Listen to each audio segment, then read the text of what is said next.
প্রশ্ন বলছেন, আসসালামু আলাইকুম শাইখ আলাইহিস, কোনো ব্যক্তি যদি আল্লাহর কসম করে যে সে একটি নির্দিষ্ট গুনাহ থেকে বিরত থাকবে আর সে ওই কসম ভঙ্গ করে ফেলে, তবে তার কাফফারা কি? যে কসম ভঙ্গ করেছে, আগামীর জন্য কসম করেছে, সুতরাং তার কসমের কাফফারা হচ্ছে 10 মিসকিনকে খাবার দেবে বা 10 মিসকিনের কাপড় দেবে।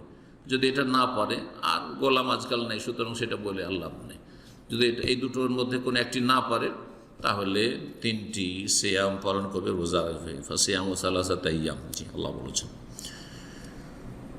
এবং সে যদি 10 জন মিসকিন না খাওয়াতে পারে, হ্যাঁ, কোনো লঙ্গরখানায় টাকা দিয়ে বলে দেয় যে সেই টাকা কাজে লাগিয়ে যেন 10 জনকে আহার দেয়, তবে কি তার কাফারা পূর্ণ হবে? লঙ্গরখানা মানে যদি গরিব মিসকিনকে খাওয়ান, যারা গরিব মিসকিন তারা ঠিক আছে।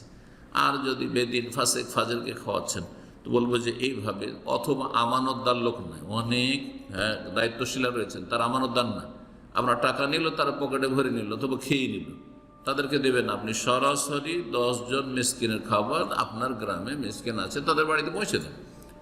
এক একজনের যে 1.5 কেজি করে চাওয়াল, তাহলে কত হয় 10 জন মিসকিনের? 10 1.5 15 কিলো চাল, 15 কিলো চাল আপনি গ্রামে ভিতরে করে দেন 10 জনের বাড়িতে। জি, আসসালামু আলাইকুম শাইখ ওয়ালাইকুমসাল্লাম। হিন্দুর মাংসের দোকানে যদি নিজে জবাই করি, তাহলে কি সেটা জায়েজ হবে? কারণ পাত্রে তো হারাম রক্ত লেগে থাকে। আপনি নিজে জবাই করেন, বিসমিল্লাহ আল্লাহু আকবার বলে জবাই করছেন, তাহলে সেটি জায়েজ, সেই পশু খাওয়া জায়েজ। সেখানে অন্য পশু জবাই হচ্ছে, রক্ত লেগে আছে, আপনি তো গোস্ত ধুয়ে নেবেন, তাতে অসুবিধাটা কি? কোনো অসুবিধা নেই। গোস্ত ধুয়ে রক্ত পরিষ্কার না করে তার কেউ খায় না, কোনো অসুবিধা নেই ইনশাআল্লাহ। তাহলে কি খাওয়া যাবে? হ্যাঁ, খাওয়া যাবে। অথবা মুসলিম দোকান কিন্তু বেনামাজির দোকানে যদি নিজে জবাই করি, তাহলে কি সেটা খাওয়া যাবে? কোনো অসুবিধা নেই। আপনি জবাই করছেন, বেনামাজি, একেবারে বেনামাজি, ওর জবাই খাবেন না।